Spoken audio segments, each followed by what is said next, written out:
бях готов да отида в ада, имам коража, като падна да се изправя, да видя финала. Време минава, не мога да си позволя и за миг да забавя флоу зараза, вдигам нивата и без да ми трябва реклама. Не съм тук за кеша, тук съм само за кефа. Ако достоинството си не запазиш, какво ще оставиш след себе си?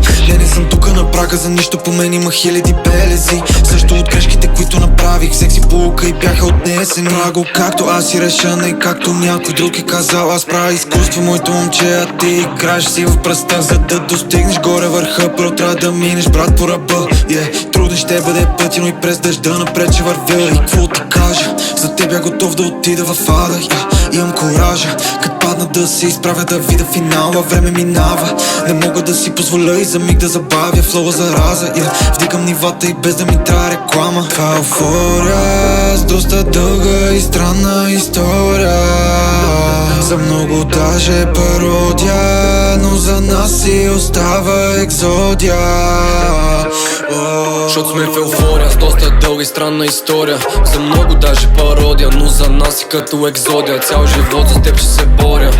Щото виждам смисъл, виж го и ти, момиче. Я се погледни, само се виж през моите очи. И няма да ми писне, цял ден да те мисля. За мен си различен, за тях си типична и леко първична, но твоята усмивка дава ми сила.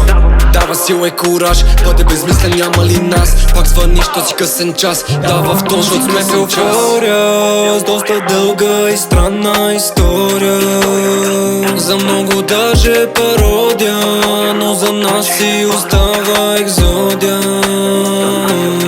Защото сме в еуфория с доста дълга и странна история. За много даже пародия, но за нас си остава екзодия.